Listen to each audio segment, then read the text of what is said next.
Download करें जनमत Haryana app. सबसे पहले गुलाम नबी जी का मुझे फोन आया और वो फोन एयरपोर्ट से परिवार के सदस्य की चिंता करें,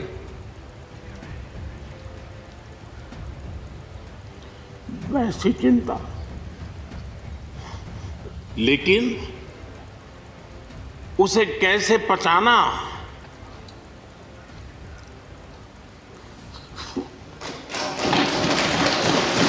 इस सदन की शोभा बढ़ाने वाले, सदन में जीवंतता लाने वाले और सदन के माध्यम से जनसेवा में रत ऐसे चार हमारे साथी, उनका कार्यकाल पूर्ण होने के कारण नए कार्य की ओर कदम रख रहे हैं। श्रीमान गुलाम नबी आज़ाद जी, श्रीमान शमशेर सिंह जी, मीर मोहम्मद फैयाज जी, नाजिर अहमद जी, मैं आप चारों महानुभावों को इस सदन की शोभा बढ़ाने के लिए, आपके अनुभव का, आपके ज्ञान का सदन को और देश को लाभ देने के लिए और अपने क्षेत्र की समस्याओं का समाधान के लिए आपने जो कुछ भी योगदान किया है, उसके लिए मैं सबसे पहले तो आपका धन्यवाद करता हूं।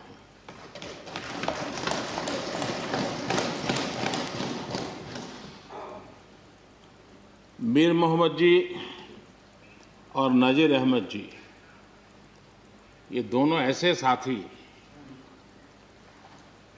सदन में शायद उनकी तरफ बहुत कम लोगों का ध्यान गया होगा, लेकिन कोई भी सत्र ऐसा नहीं होगा कि जिनके साथ मुझे मेरी चैम्बर में बैठ कर के अलग अलग विषयों पर सुनने का, समझने का मौका न मिला। इवन कश्मीर की भी बारीकियां जब उनके साथ बैठता था, कभी कभी तो वो परिवार के साथ भी आते थे, इतने अनेक पहलू मेरे सामने रखते थे, वो मेरे लिए भी बड़ा एनलाइटनिंग रहता था। तो मैं हमारे इन दोनों साथियों का, जो मेरे साथ व्यक्तिगत रूप से नाता रहा और जो जानकारियां मुझे वो मिलती थी, मैं उसके लिए उनका हृदय से आभार भी व्यक्त करता हूं। और मुझे विश्वास है कि उनका कमिटमेंट और उनकी क्षमता, ये दोनों देश के लिए और विशेष करके जम्मू कश्मीर के लिए काम आएगी। देश की एकता, देश के सुख शांति वैभव को बढ़ाने में काम आएगी, जब मुझे पूरा विश्वास है। हमारे एक साथी शमशेर सिंह जी, अब तो याद भी नहीं रहा कितने सालों से मैं उनके साथ काम करता रहा हूं, क्योंकि मैं संगठन की दुनिया में का इंसान रहा, इसी क्षेत्र में मैं काम करता था। कई वर्षों तक जम्मू कश्मीर में भी काम करने का मौका मिला। तो मेरे एक साथी कार्यकर्ता के रूप में कभी एक स्कूटर पर ट्रैवल करने का मौका मिलता था। बहुत छोटी आयु में जो इमरजेंसी में जेल में गए, उसमें शमशेर सिंह जी थे। और इस सदन में शमशेर सिंह जी की उपस्थिति 96% है। ये अपने आप में, यानी जो दायित्व जनता ने उनको दिया, उसको बिल्कुल 100% निभाने का प्रयास। मृदुभाषी हैं, सरल है, और मुझे विश्वास है कि जम्मू कश्मीर से रिटायर होने वाले चारे आदरणीय सदस्यों के लिए उनके जीवन का यह कार्यकाल सबसे उत्तम कार्यकाल है, क्योंकि इतिहास ने एक नई करवट बदली है और जिसके वो साक्षी बने हैं, सहयात्री बने हैं।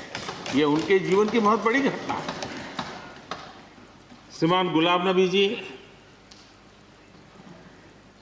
मुझे चिंता इस बात की है कि गुलाम नबी जी के बाद इस पद को जो संभालेंगे उनको गुलाम नबी जी से मैच करने में बहुत दिक्कत पड़ेगी।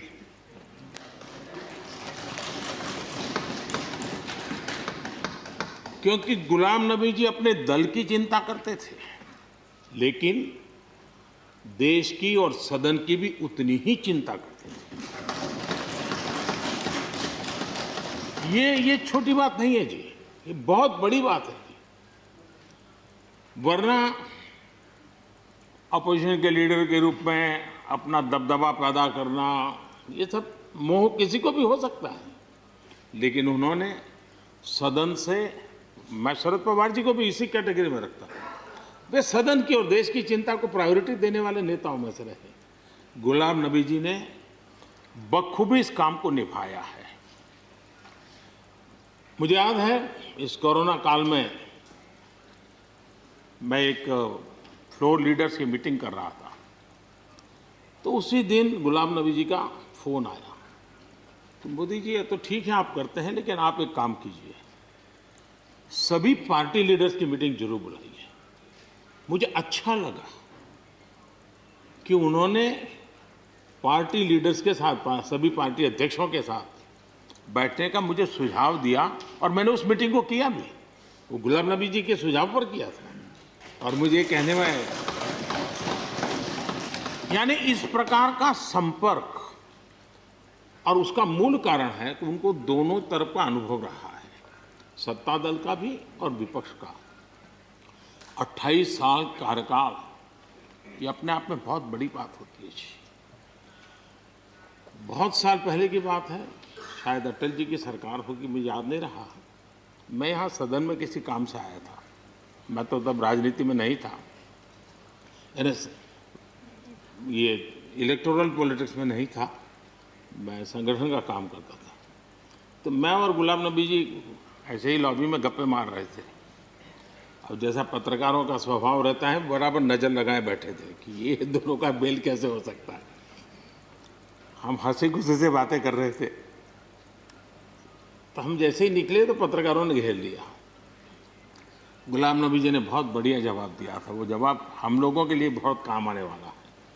उन्होंने कहा, भाई देखिए, आप लोग हमको अखबारों में या टीवी माध्यमों में या पब्लिक मीटिंग में लड़ते झगड़ के देखते हो, लेकिन सचमुच में इस छत के नीचे हम जैसे एक परिवार का वातावरण कहीं नहीं होता है।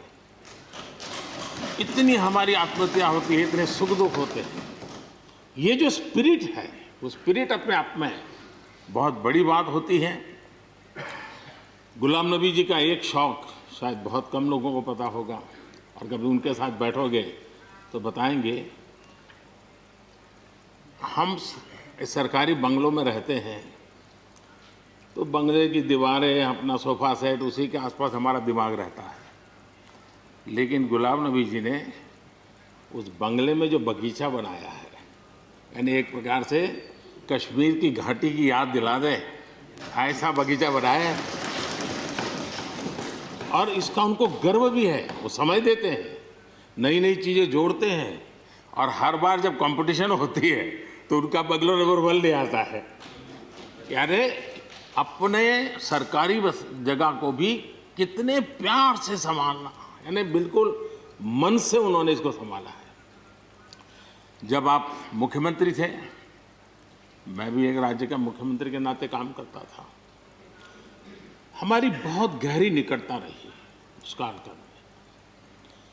शायद ही कोई ऐसी घटना मिल सकती है कि जबकि हम दोनों के बीच में कोई संपर्क सेतु न रहा हो। एक बार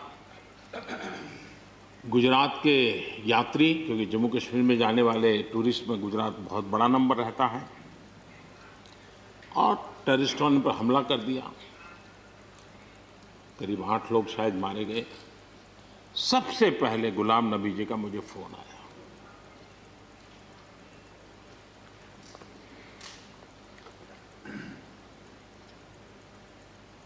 और वो फोन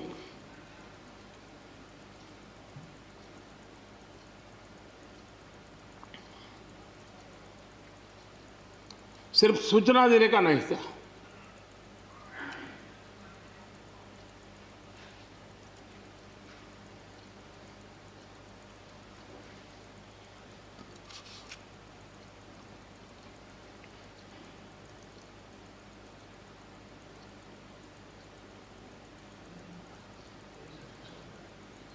उनके आंसू रुक नहीं रहे थे। फोन पे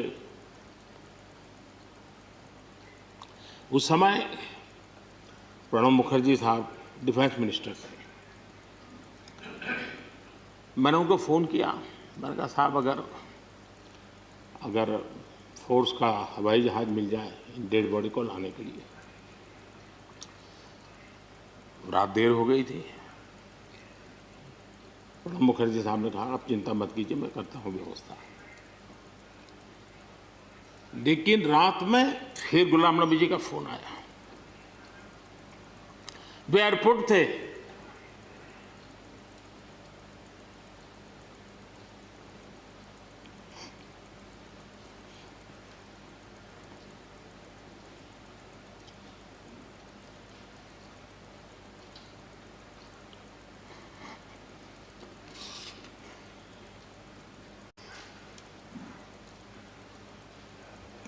एयरपोर्ट से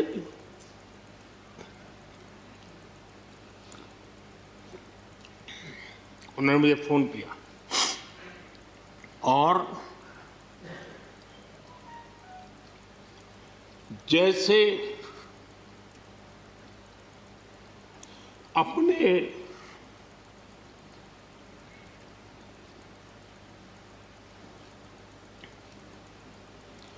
परिवार के सदस्य की चिंता करें,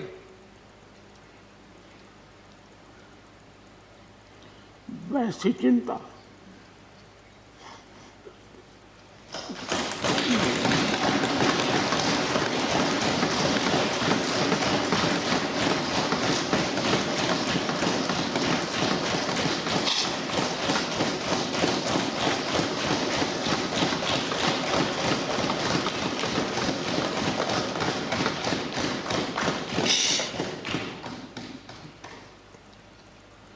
पद, सत्ता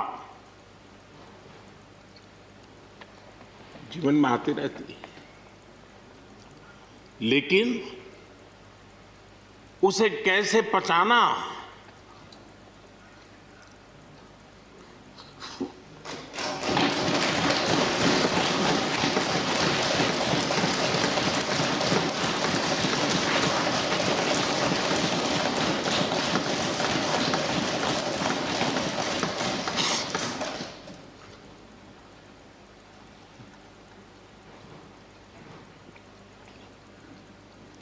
मेरे लिए बड़ा भावुक पल था।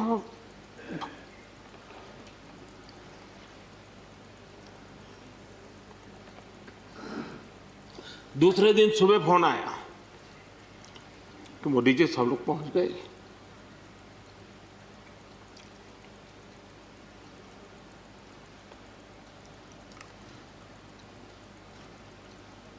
इसलिए एक मित्र के रूप में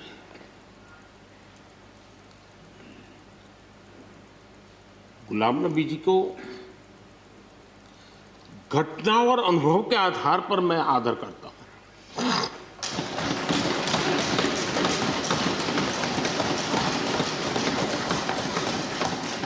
और मुझे पूरा विश्वास है कि उनकी सौम्यता, उनकी नम्रता, इस देश के लिए कुछ कर गुजरने की उनकी कामना, वो कभी उनको चैन से बैठने नहीं देगी। और मुझे विश्वास है कि जो भी दायित्व जहां भी वो संभालेंगे, वे जरूर वैल्यू एडिशन करेंगे, कंट्रीब्यूशन करेंगे और देश उनसे लाभान्वित होगा। ये सब मेरा पक्का विश्वास है। मैं फिर एक बार उनकी सेवाओं के लिए आदरपूर्वक धन्यवाद करता हूं और व्यक्तिगत रूप से भी मेरा उनसे आग्रह रहेगा कि मन से मत मानो कि अब आप इस सदन में नहीं हो। आप के लिए मेरे द्वार हमेशा खुले, इन चारों माननीय सदस्यों के लिए खुले हैं। आपके विचार, आपके सुझाव, क्योंकि देश में सब बहुत ज़रूरी होता है, ये अनुभव बहुत काम आता है, मुझे मिलता रहेगा, ये अपेक्षा मैं रखता ही रहूँगा। आपको मैं निवृत्त होने नहीं दूंगा। फिर एक बार बहुत शुभकामनाएं, धन्यवाद।